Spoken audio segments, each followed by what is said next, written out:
What's going on? Oh, just grinding. Big time grind mode. How you doing? Big time grind mode. I have to, man. The college trip was so fun, but I'm behind. How about I you? I hear you. I've been clean living myself. Nice. Actually, I listened to I'll send this to you. Remember we were talking about how we hope red wine's good for us? I have not had a drink since the Vail trip because of this The podcast. Huberman podcast. I tweeted that out. Did you? Yeah.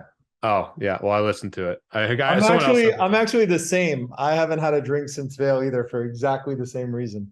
yeah, that podcast made my alcohol consumption feel pretty miserable, but I gotta Yeah. figure out the right balance. I like there's nothing better than having wine with your buddies. Um, but yeah, just gotta figure out the right balance.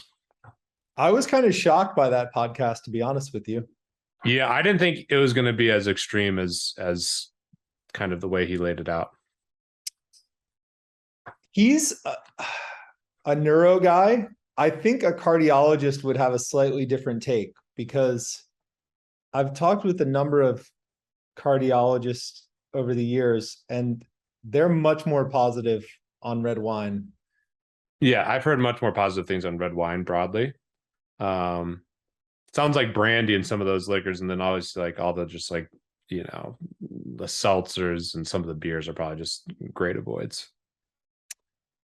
He hasn't done an episode yet on pot. I would be curious how that would go. I'm sure not well, based Yeah, on yeah. Oh, um, sorry. but I'm the same. I haven't had a drink since I listened to that podcast. It's quite interesting. Yeah, and today was probably the most strong signal for me. I played golf super early this morning with like high school buddies who are like really close, good friends.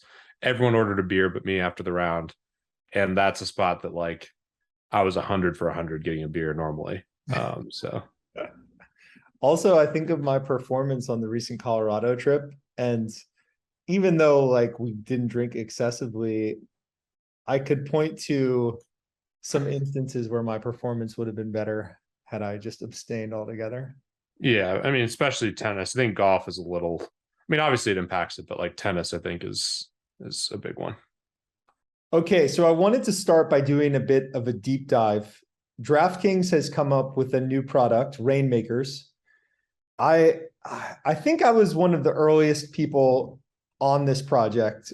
Uh, maybe not one of the first 30 people, but kind of the next batch. And as I did a deep dive, I realized that this was probably the best product DraftKings had ever put out. It was a very intricate game, and it draws you in quite deeply. This was also, I should say, my first foray into NFTs. Um, I did fully ape in. I enjoyed it, and I made a big move there. Bought a lot of NFL NFTs, bought some of the premier Rainmaker cards and legendary cards. And since then, kind of all the news has dropped, right?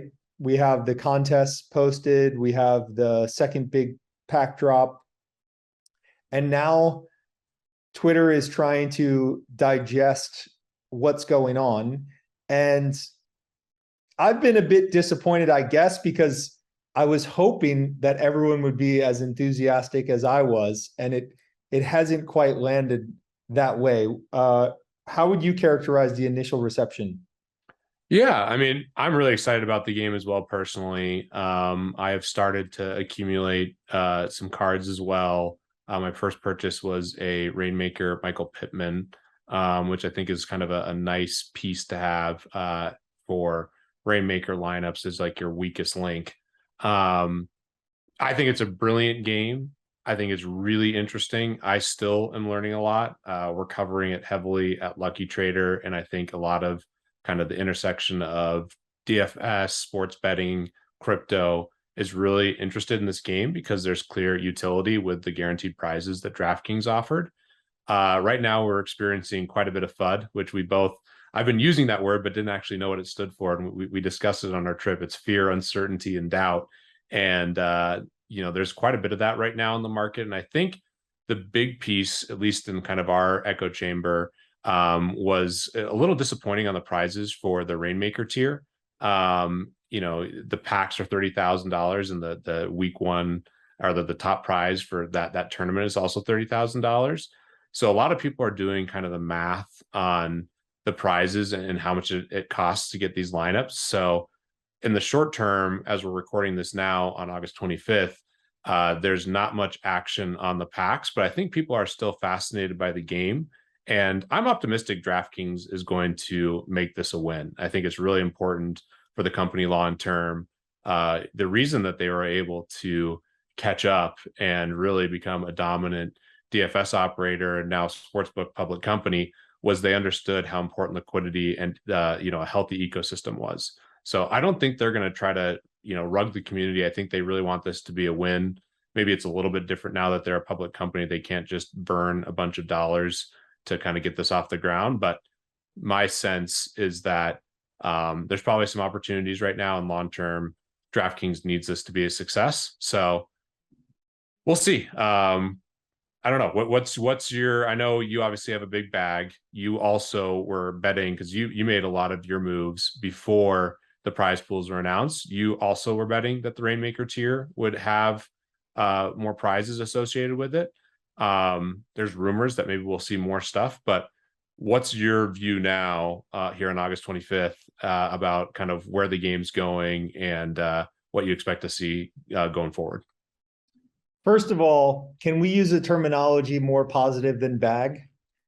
Like, sure. my of course. investment, I'm not into the crypto world, but I understand that bag has quite a bad connotation. I will not say that it's a bag. It's an investment. It's only bad during a bear market. See, a bag is a good thing in a bull market, BA, but in a bear market, I see.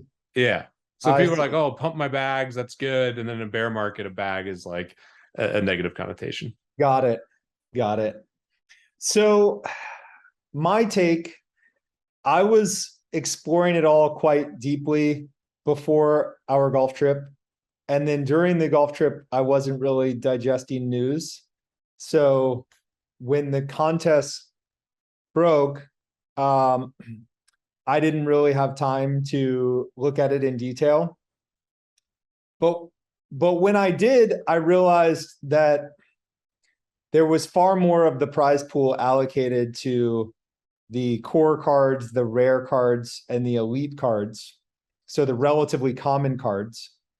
And there was not nearly as much as I expected allocated towards the Rainmaker tier and the Legendary tier. And I don't know quite how to interpret that. So one interpretation is that it will change and that that's the allocation for the first week with the double prize pools, and then it will look different weeks 2 onward. The other possibility is that the game is kind of structured as a bit of a money transfer from rich to poor, as it were. And so in that case, well, if we just look at what happened to the marketplace prices when the pools were released, what happened is that the Rainmaker and Legendary cards either went down or were flat. And then the relatively common cards, your core cards, your rare cards, and your elite cards went up in value, in some cases by quite a bit, because the prize pools were much richer there than anticipated. So typically your good investment strategy in something like this would be to go for the extremely scarce cards. And those would typically go up in price the fastest, right? Like if you were collecting baseball cards in the 80s, you would want absolutely your most scarce cards. Those turned out to be your focal points. It would be kind of ridiculous to collect the tops card that was most plentiful, right? But what happened here is that the most common cards actually went up in price, and then the very scarce cards went down or were flat. So my interpretation of things now is that the high-end players who were going to focus on Rainmaker and Legend, having observed that it kind of looks like it could be a transfer from rich to poor, are just choosing to sit out the market entirely. So now the market is kind of frozen and none of the high-end packs are selling and there's not much market activity at the high end.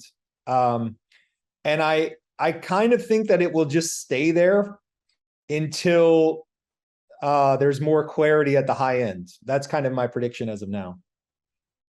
Yeah, I think we should do a little bit of an explainer too, because the game is super complicated and it'd take us hours to explain the full game, but we should dive into it. But just one quick point to kind of emphasize what I said before. Good friends with Matt Kalish. He's been a big NFT guy for a while now, and obviously was instrumental and co-founder of Draftkings and getting this off the ground. This is his baby, and I really do think Draftkings is going to try to figure out a way to make this compelling and exciting, especially at the high tier. And there's been some hints of things they can do. So I would be surprised if we don't get some more utility or value added to some of these tiers. But that's speculation, and maybe that doesn't happen. But that's the big reason to still potentially be opportunistic now on the Rainmaker and Legendary tier is that Matt Kalish, Draftkings, this is a very important long-term project, and they're seeing what's happening. So with that, Brandon, do you want to give just like a brief explanation on the game? You actually did an incredible job helping me get up to speed on the game, but just like a brief summary of what Rainmakers is. I'll do my best. As you know, it's a bit too complicated to summarize, but the short of it is that it's an NFT, and we'll go over reasons why these NFTs might have value outside of the DraftKings games. But within the DraftKings games, you basically have assured value of the NFTs because DraftKings is giving away already $30 million committed over the course of the season. And they're giving it away across classic play Sunday at 1 o'clock, and then also Showdown play. The split between classic and Showdown is maybe 75% of the pool to classic and 25% of the pool to Showdown. They're giving away money every week through Super Bowl, and they're giving the money away across 5 tiers. So you have at the top, the Rainmaker tier, where you only have 8 versions of each player, 8 copies of each player, sometimes even fewer. And then you have the Legendary tier, which is the next best tier, where you have 50 versions of each player, 50 cards for each player. And then you have the Elite version, which is 300 for each player. And then you have the Rare version, which I believe is limited to 5 times the number of Elite cards outstanding, or 1,500 players. And then the core cards are essentially unlimited. I believe they might have a cap of like 30 times the rare cards or something like this, but it's a very large number of core cards. And you're playing a fantasy game using your cards. You can assemble as many lineups as you like, as long as you meet lineup requirements. For instance, on the Rainmaker tier, for the Showdown slates, you're doing 2 Rainmaker cards and 2 Legendary cards. In the absence of salary cap, you can construct some very good teams. You can construct like the nut teams, and they have a tiebreaker, which is that each card has a serial number, and the tiebreaker is that you sum up the serial numbers and the lowest serial number is the winner. So the marketplace has already accorded a big premium to low serial number cards. For the Sunday 1 o'clock tournaments, you have 5 positions. You have a quarterback, a running back, 2 wide receivers, and a flex. you have to use 2 Rainmaker cards and 3 legendary cards. And by the way, once you've used your cards in a contest, you can't reuse them. So you can do as many lineups as you like, but once you've used a card in one lineup, they cannot be used in a different lineup. For that week. For that week, that's right. And so you have the different tiers, and the lineup requirements look quite similar across the tiers. So for instance, Rainmaker is 2 Rainmakers and 3 legendary, and then legendary is I believe 2 elite and 3 legendaries. And it goes sort of down the line like that. The biggest contests for the first week are actually in the elite tier, where there's a 100K for first contest. And you saw right away that in the marketplace, the cards that were best suited for elite were bid up quite quickly. We should also mention that you can't run the absolute nut lineups because, for instance, in your classic contest, you have around 20 players that are classified as superstars, and you can only play 1 superstar per lineup. So you can't play, for instance, Jonathan Taylor and Christian McCaffrey in the same lineup. Also, if you have a superstar player like a Christian McCaffrey, they cannot play up. So you can play a non-superstar legendary card in a Rainmaker contest, but you couldn't play, say, a Christian McCaffrey legendary in a Rainmaker contest. So that's the summary. But again, it's very complex. When you dive in, you realize that it's a super fun game. It's probably the best product that DraftKings has ever put out. But there have been concerns that the level of complexity might be a bit of a deterrent. I don't think so. What's your initial take on that? Yeah, good summary. And as you went through that, I mean, you guys listening know that this is a very complex but interesting game. And I think it is important to have complexity and nuance and different strategies that can work. Some of the obvious strategies from, the superstar angle, like figuring out, okay, here are the best non-superstars to play, like a Kyler Murray, for instance, going from legendary up to the Rainmaker tier. Other people might employ a similar strategy. So then you have the game theory of, if everyone's doing the same strategy, maybe I should pivot. And of course, there's limited amounts of cards. So it's clearly a complex game, but to me, it's fascinating. And it's an awesome thing for NFTs and kind of the space going forward, because there's real utility because of the prize pools. So I think it's really interesting. What we've seen recently, and where kind of the fuzz came from, is people are worried about kind of the guaranteed prizes relative to the pack prices. And that's why we've seen limited action on the pack sales recently. So that's kind of where the market stands currently. And I know I keep bringing up reasons to be optimistic, but one other thing that's happening, and just kind of an emphasis on how much DraftKings is investing here, they've been running that commercial with Kevin Hart, I believe, Lamar Jackson, maybe Zeke, and Stephon Diggs. So clearly some huge names and national commercials. So they want this to be a success. And I do think this is another really interesting format for fantasy. So it's kind of an intersection of all the things we love. We'll see how it plays out. And what DraftKings has done is they've tried to be really transparent about all of the cards. There's a very set number for all the different cards outside of, I believe, the common cards, which are correlated with how many rare cards and elite cards there are. But there's a fixed number of cards at all the other levels. And, I think it's really, really interesting. And the market's going to be efficient over time in terms of the capital allocated to this game. So I'm still fascinated by it. I'm excited to build lineups. It should be a really good sweat. But DraftKings is in an interesting spot now where I do believe it's necessary for them to add additional value to kind of the higher end tiers, which to me, as you're trying to get a game off the ground, it's really important to have kind of the whales and big spenders boosting the entire ecosystem. To defend their decision, though, on kind of paying out in a flat way and giving a lot of prizes on the lower tiers, of course you want, the average person to come in, spend $20, $100, and like have a real chance and have a good experience, that's good for the long-term ecosystem as well.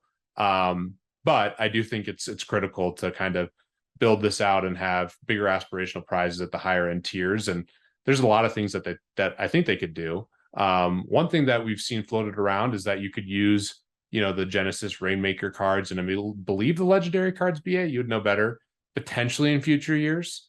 So that's one thing that could add additional value. We could see other types of contests come out.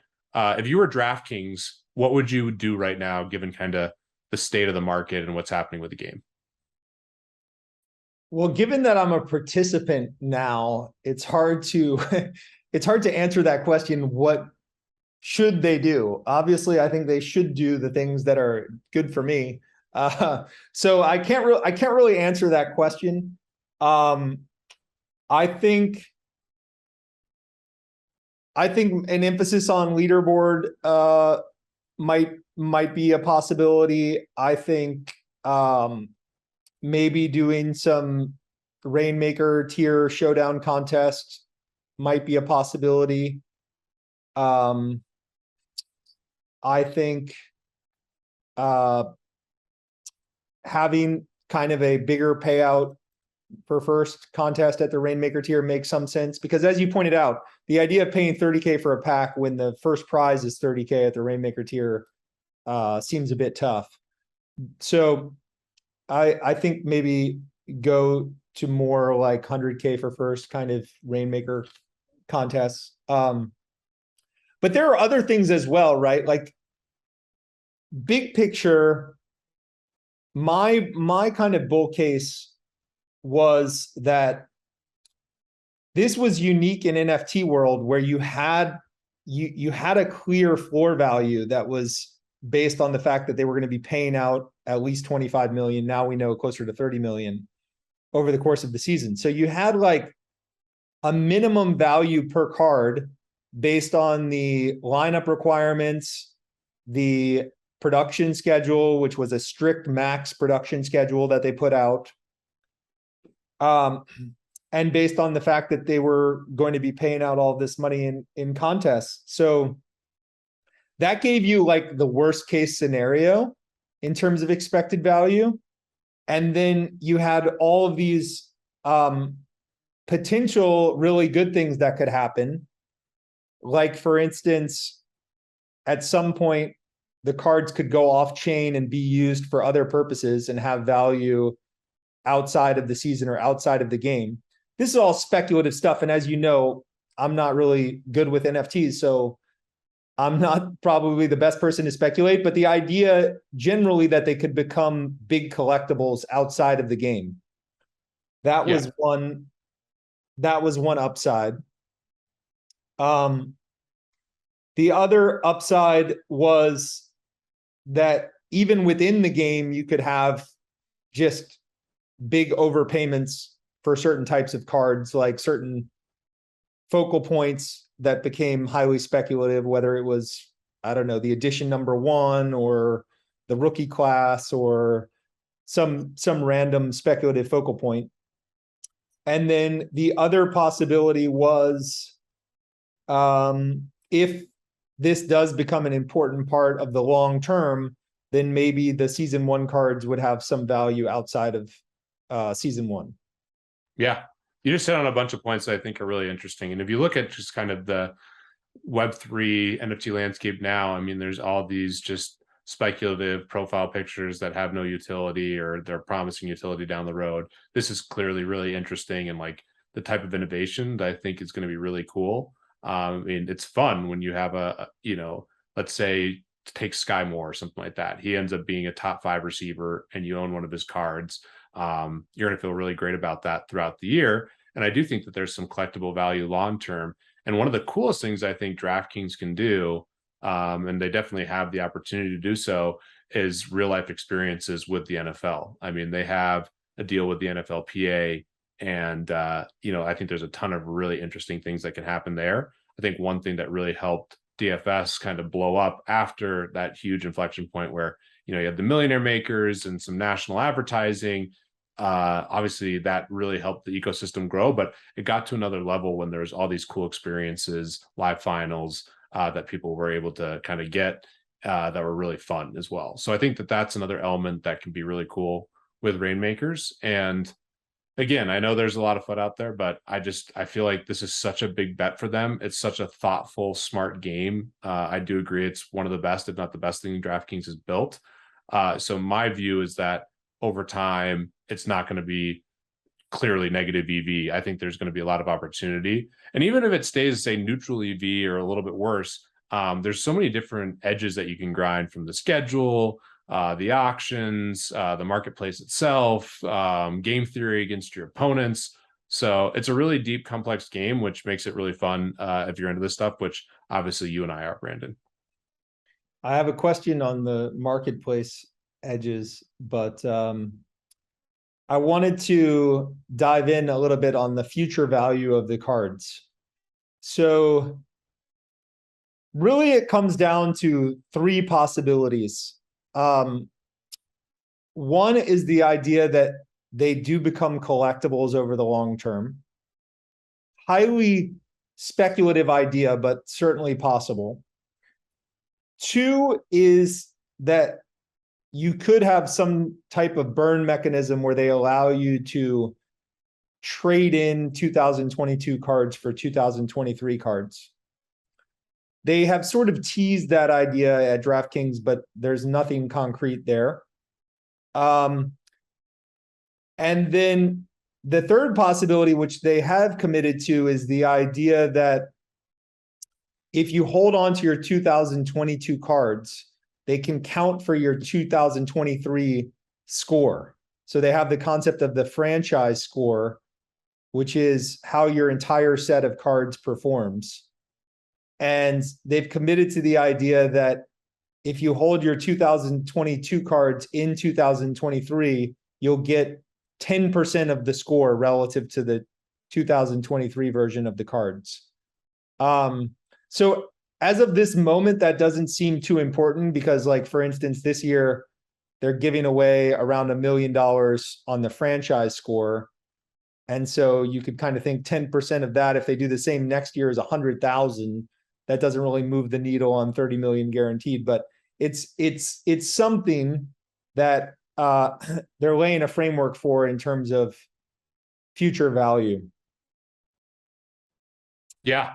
No, and that, to me, one of the coolest things that can happen here, like the dream scenario as a collector and someone who's excited about this game and hopes it has a lot of longevity, is that it almost becomes like a dynasty game, where there is incentive for collecting and being early on people. I've always loved the concept of the sports stock market, which people have tried and failed a zillion times. I've been part of trying and failing, but I think that element plus dynasty football, which just keeps gaining in popularity, is a really, really good use case for these cards long term. And, I think they have laid out what you just described, which, from a monetary perspective, doesn't seem like much now, but if they do a couple other things, then there would be value in being early to players. And I think that should be part of the game.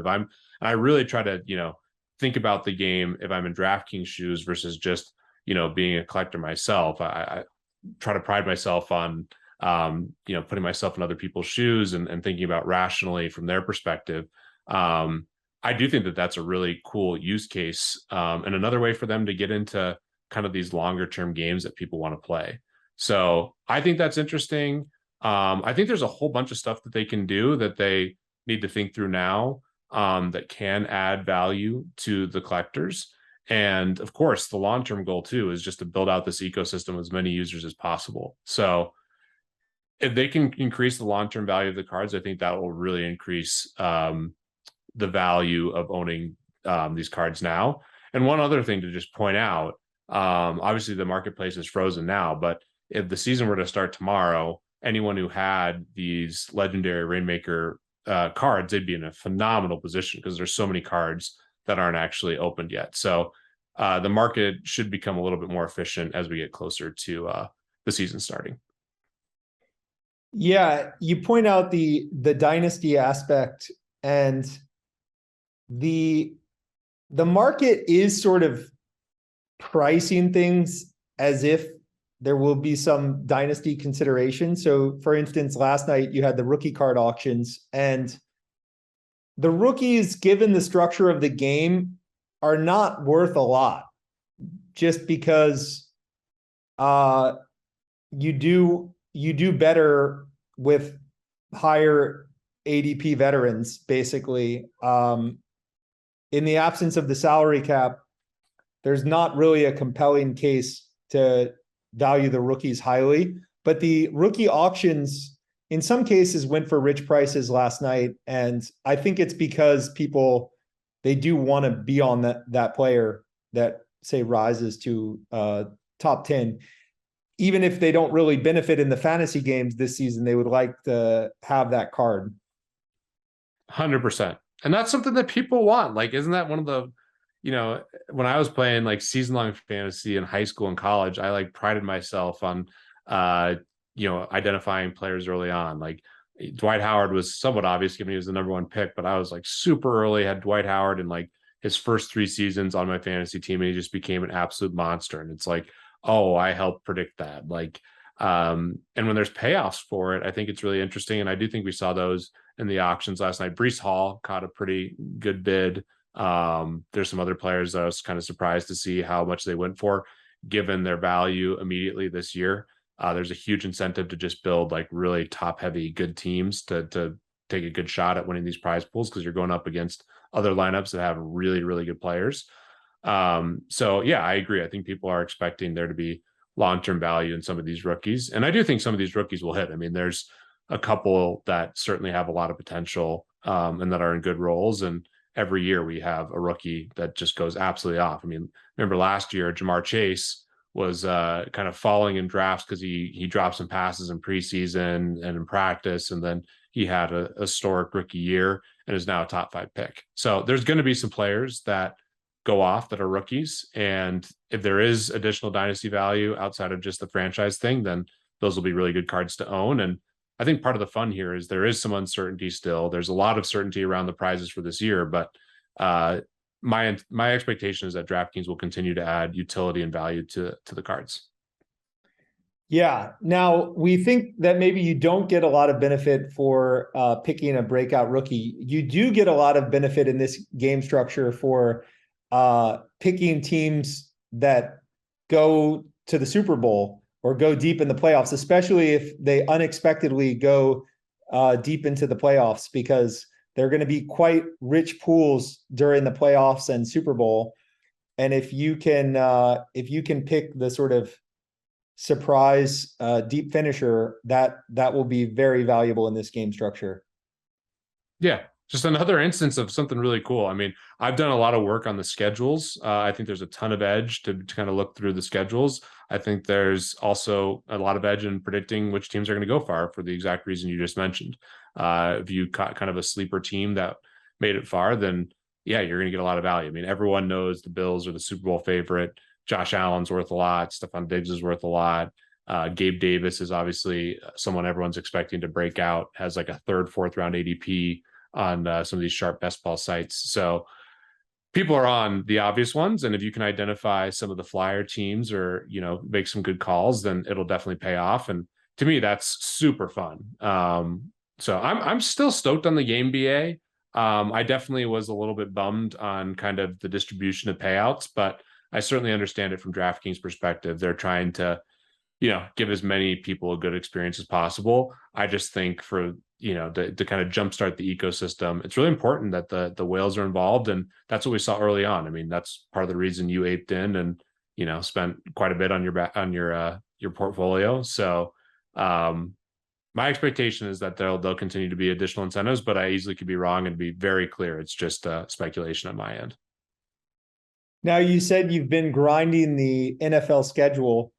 How do you rate teams that have no buys? I mean, I'm sorry, no primetime games, like Detroit, for instance. Maybe Detroit's the only one. Which has the benefit of having your players sort of playing every Sunday classic slate, versus those teams that have, say, the max number of primetime games, like your Dallas KC, Buffalo, Chargers type teams, which I mean, it's great to have the primetime slates covered, but it's not so nice to have 5 Sundays where you can't play them on the main slate. What's your breakdown there? Yeah, I mean, I think initially you're going to get a little bit more monetary value out of the teams that have more games on the classic slate, but the primetime slates have some hidden equity based on what we were just discussing. I mean, a lot of the best teams have more primetime games, so you get those big showdown contests, and then those teams are also, in general, more likely to make deep playoff runs. So it's tricky, but that's another just nuance and complexity to the game. So Dallas, as an example, I do love CD Lamb this year. I think he's going to be a monster. I think he has a real chance to be receiver one. But as a team, I'm quite bullish on the Eagles, and I think Dallas could easily miss the playoffs. And they have all these, kind of showdown slates, and they just have their, Tyron Smith just go out, which really, really hurt their offensive line. That the news was announced today. So I'm even a little bit more bearish on Dallas going forward. So that would be like a clear fade, whereas like Buffalo obviously, has 2 primetime games right off the bat, I believe. Monday Night Football and then the opening game, you're not getting the same value in the classic formats. So, short term, I don't think they're as valuable, but long term, I mean, they're the Super Bowl favorite based on the odds market. So, I think you kind of have to look at each team in a dynamic way. And there's certain teams that I'm bullish on, certain teams I'm bearish on. And then, yeah, the Detroit Lions, Carolina, Arizona, those teams have really good schedules from just a straight EV of the prize pools that we know now, not considering the playoffs. Yeah, and to the extent that there is like overexcitement about cards, you would expect that to come on the showdown days, right? The showdown slates, you'd expect maybe a fervor in the marketplace. Brandon, I got a confession to make. I have been a closet degen on Showdown forever. I think I've had like a couple 6-figure scores, but I'm definitely net down on the Showdown slates. And I know it's something I don't have an edge in, and I play like almost all of them. It's just so fun. Well, So this is a great format for people that like Showdown. yeah, which I mean, but you know what I mean? Like if you're gonna watch a game, which is why I know a lot of people bet. I have a ton of discipline in my sports betting. And broadly, I think I've had a lot of discipline with my DFS over the years, but as it's become more of something I still think I have an edge in, and I'm grinding, trying to make money, but it's definitely not like my full-time income. I noticed that my most degenerate behavior comes out on the showdowns. So I think that could be the case in this game as well, because it's the next thing right in front of you, and people love instant gratification. What's your conclusion on the serial numbers, which again only have relevance in the event of a tie, and the ties will not happen on the upper tiers for Classic very often. They will happen on the lower tiers, and we can imagine they will happen in Showdown quite often. What are some of your conclusions on serial numbers? Because the interesting thing is that in the marketplace, there's clearly a huge premium. It seems to be a bit of a focal point for now. Yeah, I think that's inefficiency in the market. I would not be paying a huge premium. Maybe set guys. I do think it's dynamic to player like a Christian McCaffrey. If I'm collecting in like the lower tiers, I would put an emphasis on that. But especially in like the legendary and Rainmaker tier, I don't think it's as relevant as what the market's saying. Obviously, it matters to a degree, but I think it's overrated. Maybe from a collectible standpoint, it'll be something that becomes valuable. On Top Shot, when it first boomed, there's a huge emphasis on serial, and these were just straight collectibles with no guaranteed utility. Jersey numbers and like early numbers caught a huge premium. So maybe I'm underestimating the collectible value long term, but strictly from a utility and just calculating the EV in these contests, my view is that they are massively overvalued, especially at the high end tiers. But curious your perspective. Do you have the same analysis, or do you think differently? Well, in Showdown, in the absence of a salary cap, I haven't taken a detailed look, but intuitively, it seems like there could be many slates where you have a limited number of lineups that are kind of drawing live for the win. Yep. And so I could see serial numbers being quite relevant, say in the playoffs and in showdown slates. Yep. Is that enough though to justify some of the deltas and prices of some of these things? And again, maybe some people are just, from what I've looked at, and again, it's not like a full deep dive, but I've just seen some of the serial numbers be like 30-40% more expensive. And yeah, I could see that in some of the showdown slates, but I just don't see, especially at the higher end tiers, that many ties. And if you're tying, if you're playing a lineup that's going to tie a lot, to me, that's like, okay, then I want to just completely fade some of those lineups and do something a little bit more unique, which I do think is possible, because I think there's some obvious strategies with some of the best non-superstar players being played quite heavily in the Rainmaker tier for the legendary cards. But again, a lot of nuance here, and you do point out something really sharp with the showdowns and the playoff slates. Yeah, I think it just depends on your strategy. If your strategy is that you're going to get contrarian for a spot or two, then clearly you care less about serial numbers. But if you're going to play it, say, for max projection, I could see caring about serial numbers. You wouldn't care, say, for Rainmaker Classic, because there are just too few lineups. That's my broad point.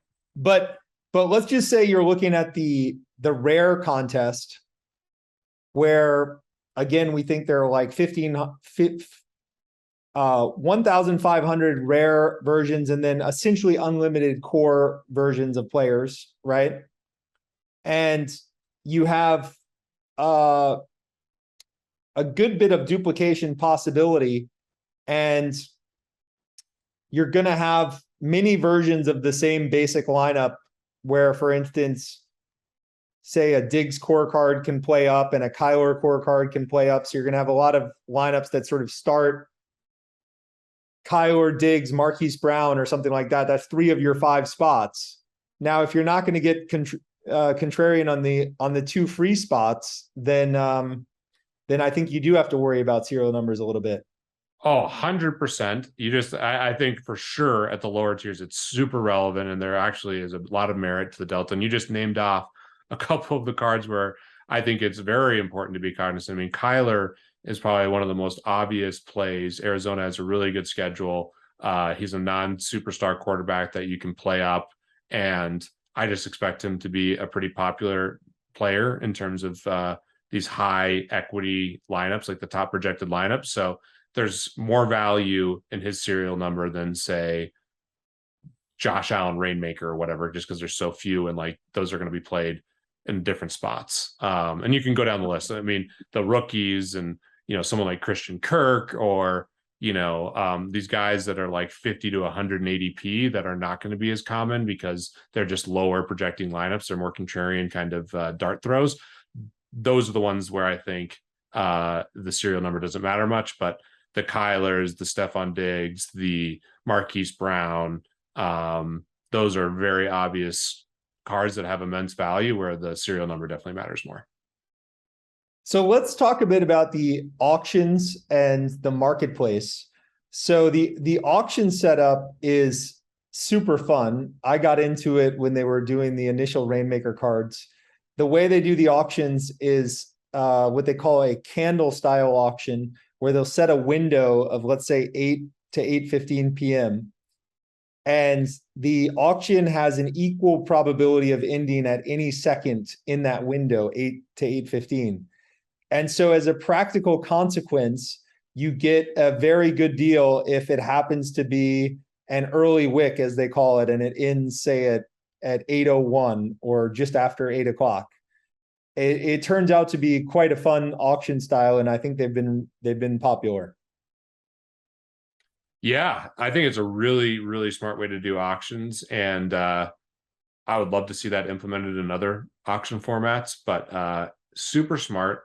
And just another, I know I'm sounding like a Draftkings shill here, but there's so many nuances that are really thoughtful that give me a lot of excitement about the game, and the auctions is definitely one that I'd point to. And it's fun. I mean, I think auction format is by far the most fun, just traditional fantasy format as well. I'd love to do I'd love to see an auction best ball format down the road.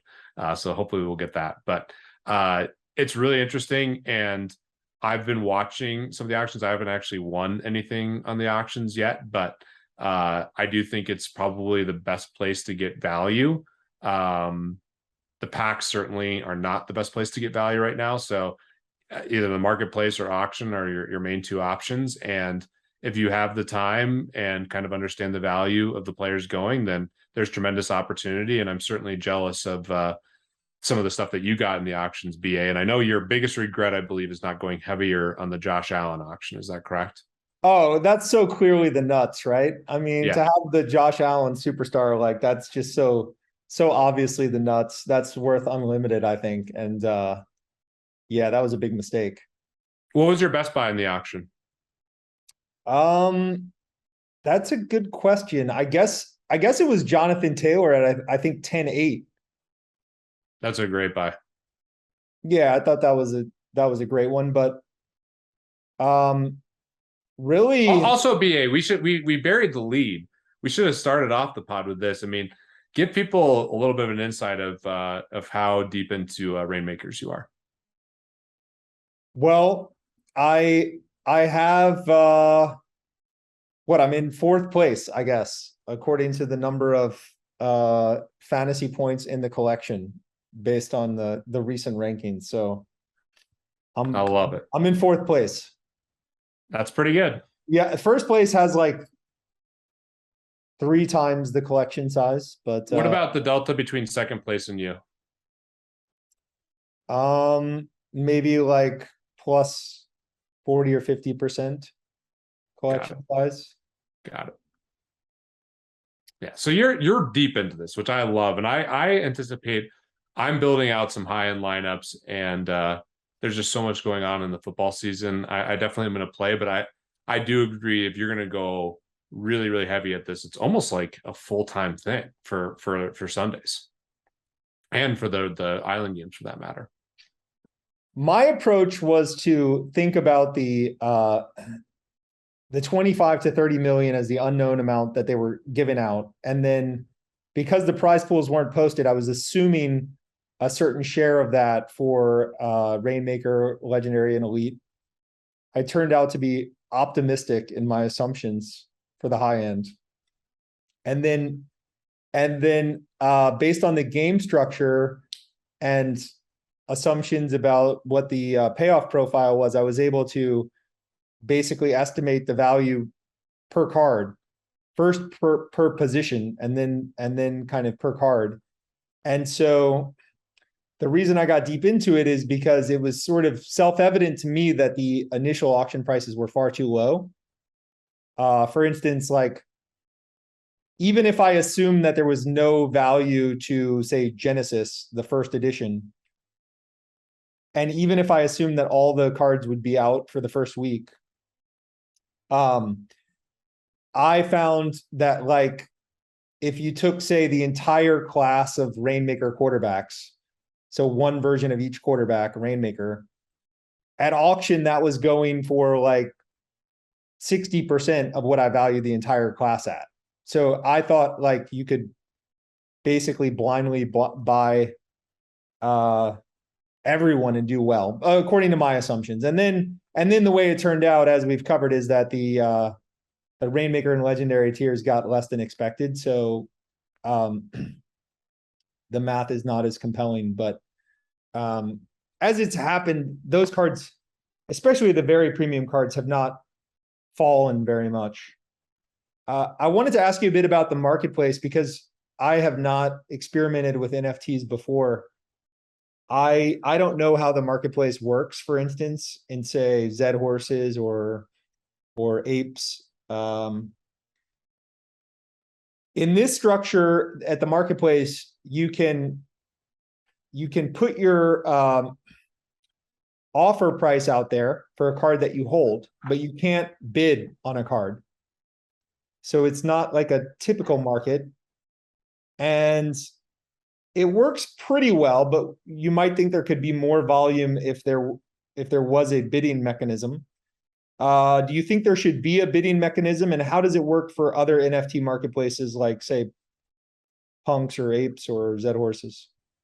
Yeah, to me, that's like one of the obvious things. And I know that there's, when you build a new product, you have so many things to do, and prioritizing what gets done is a challenge. But the bid in the marketplace is like the most obvious thing for liquidity that I would do right now if I was DraftKings. And I know there's some challenges there, and then you're going to deal with all these bots. And that's a huge part of the bidding in these other marketplaces, BA, is you have all these bots that are doing all these things to try to, get one over on people. And there's actually one of the biggest CryptoPunk buyers is a bot that will has figured out a way to basically override the smart contract to, like, if there's a bid accepted, they can kind of jump that bid accepted with like a fraction of ETH more.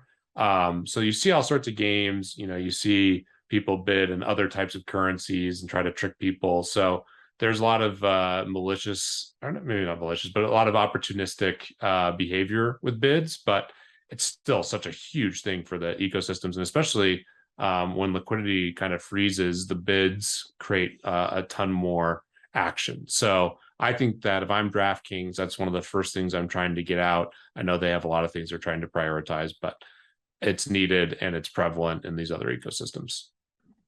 Yeah, and that's one of the things I don't understand as a non-NFT person. Like right now, DraftKings sort of has this thing on training wheels where it's not fully decentralized. And then at some point, they want to take it off the training wheels with the problems that might present for security and what have you. But then once it's off the training wheels, then the cards could be used for, I don't know, other games or other purposes outside of DraftKings. Do I have that right? That's right, and I think that there's some really interesting things that can happen. I think a lot of companies and builders would be interested in using this IP and kind of the dynamics here, but I get why they're not doing that. That's a way more complicated thing to do, and as they're trying to get this game off the ground, and obviously the majority of the value is the utility and prize pools around the game itself. So I don't mind that it's centralized this at this point in time, but I do think the bid function would be huge. And there's a lot of people out there that invested a lot and I think are trying to get out. And I think we'd see a lot more action if there were a bid as well as an ask, because it's tricky, especially with the transaction costs between buying and selling. I mean, that's one factor that's really, really important to consider if you're going to play the game and kind of do this, is that there's a big transaction fee for trading in the marketplace. So it is not a good idea to just be like funneling through players every single week, buy, sell, buy, sell, buy, sell. You should be thinking about the cards that you own from a little bit longer time horizon. Of course, there'll be good times to flip potentially, but it certainly seems like a bad idea to me to try to flip week to week all of your cards and be buying new lineups every single week. So you mentioned the idea of bots. There's already some evidence of bots in the marketplace. It's not for sure. It could just be that people are negotiating deals and then it kind of looks like a bot because someone will post a card and then the other person will quickly buy.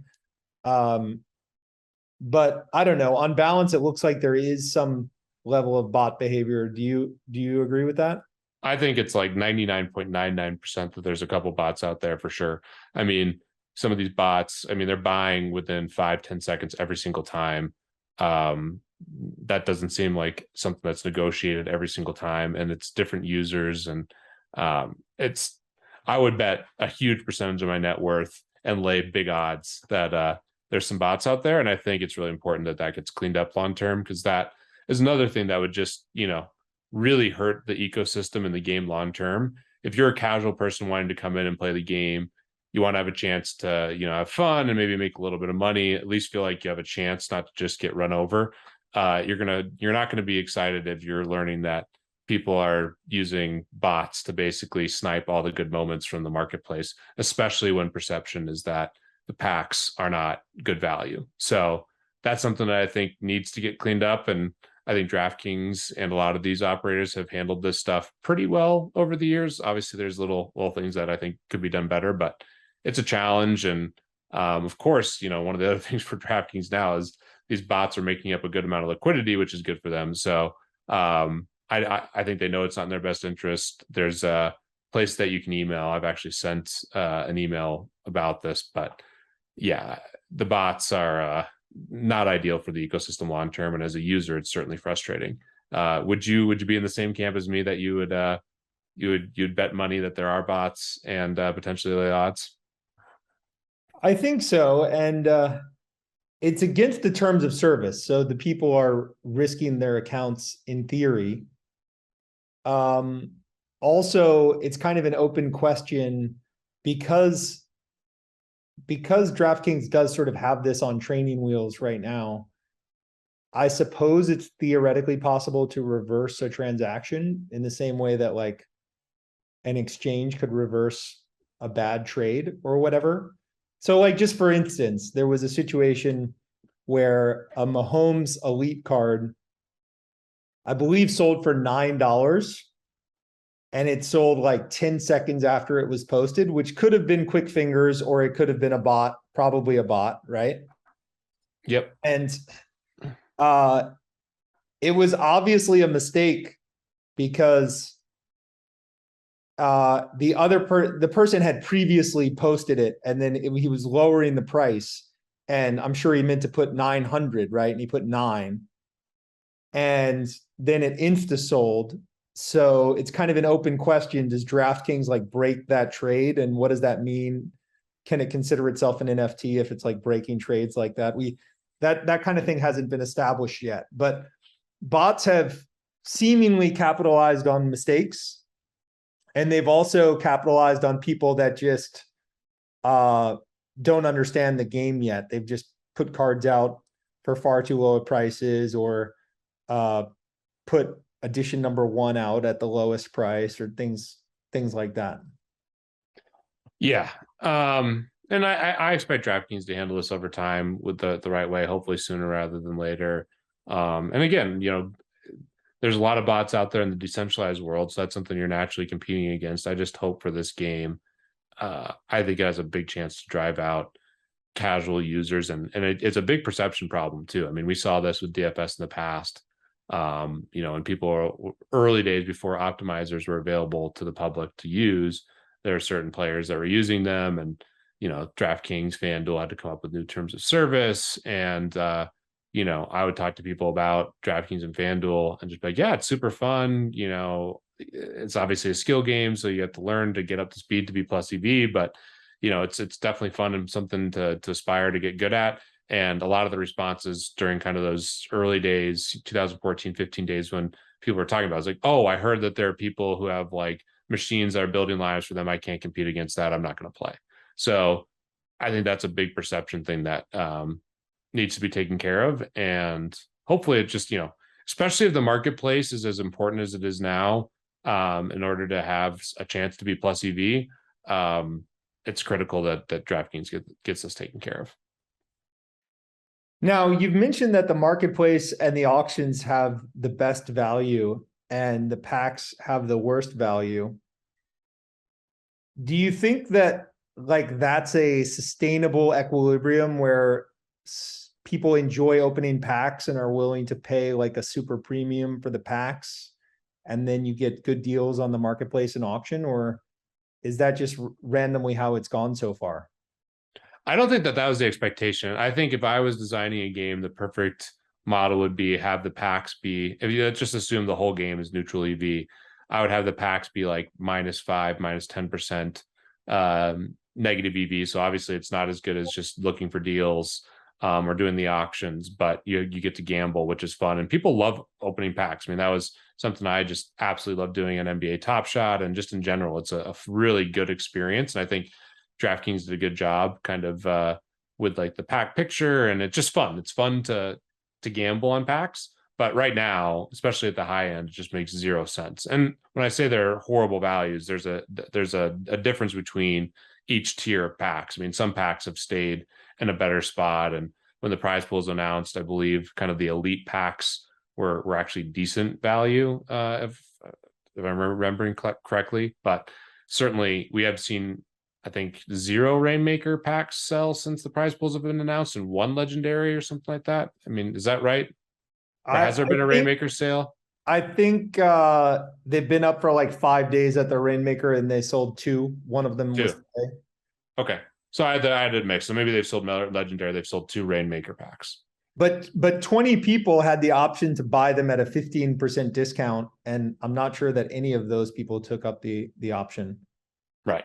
So like that's bad. Like that's something that just has to be solved over time because opening packs should be like the most fun part. And like I would be willing to buy a pack if I knew it was -5% EV relative to other things. I mean, I think I can play the game and like it's just fun. Like that's something that I'd be willing to pay the entertainment expense for personally. Now, the two precedents for this game are really Top Shot and So Rare, right? Especially So Rare, where people were buying NFT soccer cards and assembling them into fantasy lineups to win prizes. And So Rare, it was built by some French entrepreneurs, and it very, very quickly went to a $1 billion plus valuation. The engagement was so far off the charts that it went from 0 to 1 billion as quickly as I've ever seen any company do it. Um, I don't know how So Rare is doing at the moment. I assume it's still doing quite well. Top Shot kind of had its moment and then fell off. I've heard that they kind of flooded the market with volumes, but that's unconfirmed. And they never really had a fantasy game or any sort of guaranteed payouts to build around. Is that right?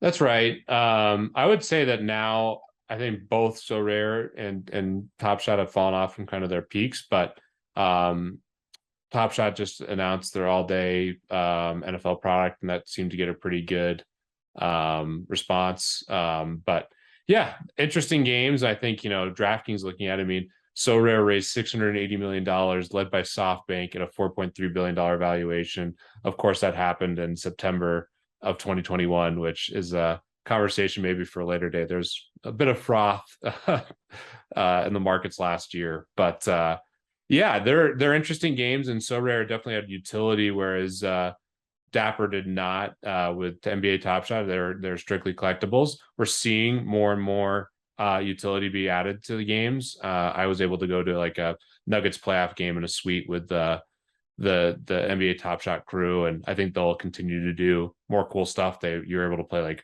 horse with like some of the NBA prospects, and there's some really interesting things I think DraftKings can do to emulate Dapper in that regard that I think could add value to the Rainmakers ecosystem. But yeah, those are the two comps. I messed around a little bit with So Rare, but don't know football/soccer as well as I know other sports, so it's tough for me to have an edge. But both those sites had a lot of third party picks and shovel sites pop up around them and try to build tools, content, etc., which is a good sign. And hopefully we see more and more of that with the Rainmakers, and that's something we're trying to do with Lucky Trader. So to me, the best game out of those three is what Rainmakers has done, because there's real utility. So that's what I'm hoping to see more of with these sports games. So at Lucky Trader, you guys are doing some supporting tools. What do you have in mind for Rainmakers? And I'm not going to keep you for very long. I have one more question after this one. Okay, no, this is fun, B. I'd love chatting with you. So no stress on time. Yeah, we're really trying to cover Rainmakers as much as we can. I think we'll do more and more content around it. I think right now the big thing that we can do is educate people on just the nuances of the game. As you mentioned, it's just such a complex and interesting game, and you really have to deep dive. And the average person's not going to do that. So we're trying to kind of expedite the learning curve. And then long term, we absolutely are really excited about building out tools. I think it'd be really cool if we could build out an optimizer. If you could plug in, hey, here's the cards I have. What type of contest should I play? What type of lineup should I play with the cards that I have?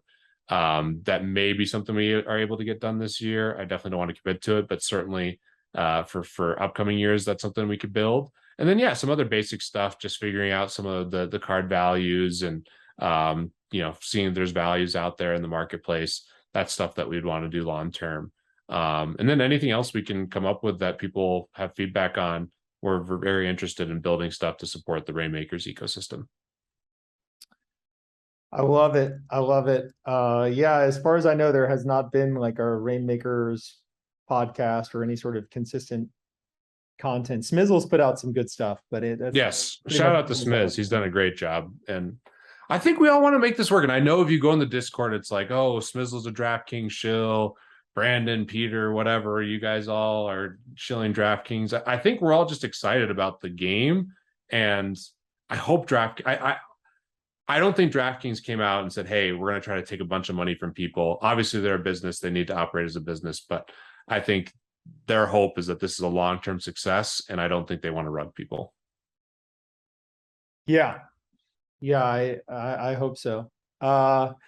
And how are my Zed horses doing? Oh, Zed has not been good. It's not been good. Zed has been frustrating. That was my favorite use case for NFTs as well before, because there's like actual tangible value. I mean, I like some of the straight collectibles. I think CryptoPunks are really interesting. There's a lot of history there, and they're like the main inspiration for this profile picture, like kind of bubble that we saw, I guess, over the last year. So I do think that there's some history, and you're seeing big brands like Tiffany's just signed on and did something really cool with punks. So I think there's a couple collectibles, but like 99.99% are going to be worth zero. And I think these utility games and like the next wave of innovation we see with NFTs, where they're tied to physical goods or actual experiences, or things like Link Style, where you're part of a actual country club where you can go play golf. Like that to me is way more interesting. And Zed, you literally could buy a Zed horse, which is an NFT, and then you could race it for money. And I think a lot of the legal stuff was part of their challenge. But Zed long term, I still love the concept. The churning groups behind them, who I know well, they were the firm that put together Action Network, bought Fantasy Labs, also Barstool, and quite a few other successful businesses. So there are some really smart people, and Zed was a really innovative, smart idea. But most NFTs, Brandon, have done really poorly in this risk-on market, which is not a surprise to you, and probably not a surprise to many other people. The coolest thing that I've seen in the NFT world so far this year is definitely Rainmakers. Yeah, I would agree with that. It's been interesting to have this as my first NFT project because I have some friends that did really, really well in the NFT world. You remember my podcast with Von Mises? Yep. Earned I think $5,000 into at the peak. I don't know, nine figures. It was pretty crazy. And then you have given me some very good advice over the years that I've ignored, and other people like Bales. And uh, one of the things that was interesting is that my friends who did well, they've always given me the same advice. They said, you just have to ape in there and then develop the understanding later, because if you take too much time to understand, you're going to miss it. And Yeah. I'm not sure if that's good advice or not. It's interesting advice, right? Uh, it's been right a lot, certainly during the 2020 2021 time period. That was good advice. But then I look back at some of the projects, like let's say Axie Infinity. I've heard it's quite bad, but it was hot for a moment. I've heard it's gone quite poorly. They were like, just don't think about it, just ape in, and it goes really well for a while and then really poorly. So Right. And I think a lot of it too, and I think where Brandon, you could do super well, and this is a fun kind of topic here, is if you can identify some trends and identify good macro environments, that's when you should move quickly. I think in bear markets and when there's less hype and excitement, that's when you can be more methodical and really develop a thesis and make some really sophisticated smart buys. But when you're in bull markets or new trends, if you can just see that little bit of a bump, and I think that's something that historically has been my strength, and certainly Bales. I mean, Bales is really, really good at identifying those early kind of trends. That's where you just need to say, hey, I don't fully understand this. I see something happening here.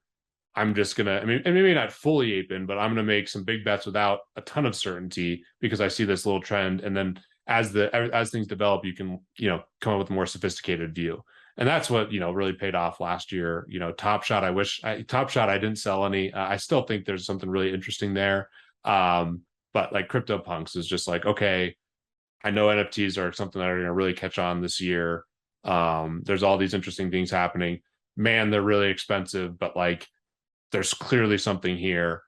I aped in about like 4 or 5 in the beginning part of the year. Then I really started to understand the history. Then I understood some of the characteristics. And, I bought my hoodie actually the night we went in with when our daughter was born. I bought it like as we were getting to the hospital because I had developed like a more sophisticated view in that like couple of weeks. And yeah, I think that, when there's asymmetry available, when you have a lot of risk, but like, huge rewards, that's where aping in or going hard in the beginning makes a little bit more sense. But you have to have the right macro conditions and you have to have things going a certain way for that to have merit.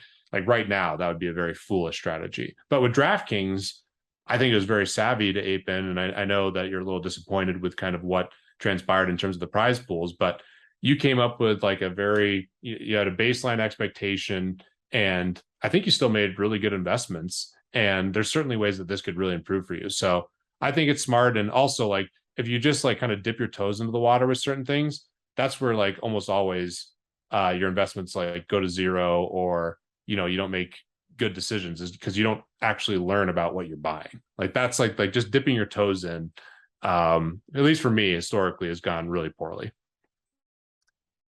Podcast disclosure: this is not investment advice. Peter and I Please do not encourage aping into anything. Good job, Brandon. Thank you. I just think the asymmetry is interesting. Like for me, I know like I can identify trends somewhat early when it's like in that like bull cycle. And one thing I hope to get better at over time is like, okay, here's the value during these bear markets. Like everything's sold off. Here's what has a lot of value. Like I'm going to make these great value buys and it's going to pay off for me down the road. That is not a strength of mine. I'm much better at identifying, okay, we're in this early stage of like this straight up curve. Like what are the things to go after? So I think identifying what you're good at and understanding asymmetry and investing is really important. And I admire you because I feel like you can do both of those things well. I don't know. Sometimes we'll see. There's a big test ahead of all of us the next year or two, I think. I'm with you. Well, I appreciate this so much. Thank you for your time. And I definitely appreciate you coming on last minute. Absolutely, Brandon. Anything for you. I had so much fun. And I'm already looking forward to our annual golf trip next year. So thanks for having me on, and keep up all the great work on the pod. All right. I'll see you soon. Rainmakers was gracious enough to be the first sponsor of this podcast. For those of you interested in playing on Rainmakers, download the DraftKings Daily Fantasy app, sign up with the promo code ADAMS, click the Rainmakers tile, and opt in to get your first card free. You will then join thousands of players who are playing for millions in prizes all football season while building the ultimate NFT fantasy franchise with Rainmakers Football. That's promo code ADAMS. Build, play, and win only at DraftKings. Contest entries dependent on type and number of NFTs held. Eligibility restrictions apply. Void where prohibited. See DraftKings.com for details.